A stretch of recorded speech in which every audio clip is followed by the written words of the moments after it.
이 대선 경선 일정을 두고 민주당 내 계파 갈등이 격화하면서 이 주말 사이 지도부 고심이 깊어지고 있습니다. 야권에서는 유력 대권 주자로 꼽히는 윤석열 전 총장의 국민의힘 입당 여부를 두고 혼선이 이어지고 있습니다. 국회 취재기자 연결해서 알아보겠습니다. 김태민 기자. 네, 국회입니다. 네, 지금 민주당 대선 경선 일정을 두고 내부 갈등이 격화하는 모양새인데 결국 지도부의 결단만 남았죠? 네, 오는 9월 후보 선출로 예정된 민주당 대선 경선 일정을 미뤄야 한다, 예정대로 치러야 한다 두 의견이 여전히 팽팽히 맞서고 있습니다.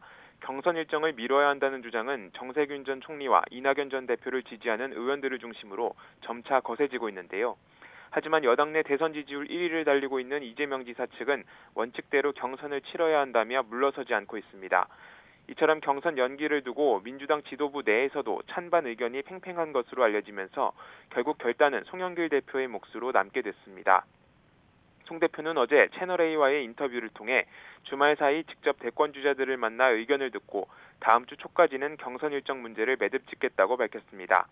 특히 모든 후보의 동의가 없다면 원칙 변경은 어렵다고 덧붙인 만큼 경선 일정을 예정대로 강행할 가능성이 유력해 보이는데 내일 비공개 최고위를 소집해 지도부와 최종 결정 사항을 공유할 전망입니다.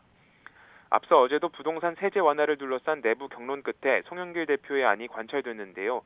만약 통과되지 않으면 사실상 직을 걸어야 하는 분위기였던 만큼 반대파도 끝까지 밀어붙이지 못한 것으로 보입니다.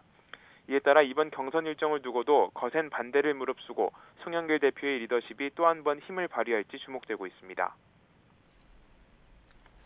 이 윤석열 전 총장의 국민의힘 입당을 두고서는 혼선이 계속되고 있는데 지금 어떤 상황입니까? 네, 현재 야권 초미의 관심사는 유력 주자로 꼽히는 윤석열 전 총장의 국민의힘 합류식입니다. 하지만 입당 여부에 대해서도 뚜렷한 메시지를 내놓지 않고 외부 활동에만 주력하고 있어 경쟁 후보들을 중심으로 압박이 거셌는데요. 어제 윤 전 총장의 이동훈 대변인이 KBS 라디오 방송에 출연해 국민의힘 입당을 당연한 것으로 받아들여도 된다고 밝히며 논란의 종지부가 찍힌 듯했습니다. 하지만 불과 1시간 만에 윤 전 총장이 직접 입장을 번복하며 혼선이 빚어졌습니다.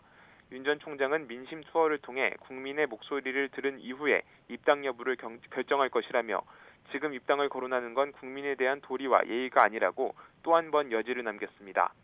이처럼 계속되는 혼선에 이른바 전원 정치의 한계를 보이고 있다는 지적도 잇따르고 있습니다. 이와 함께 확실한 입장을 내기 전까지는 시간을 끌며 정치적 유불리를 계산하는 것 아니냐는 비판도 당분간 피하기 어려워 보입니다. 지금까지 국회에서 YTN 김태민입니다.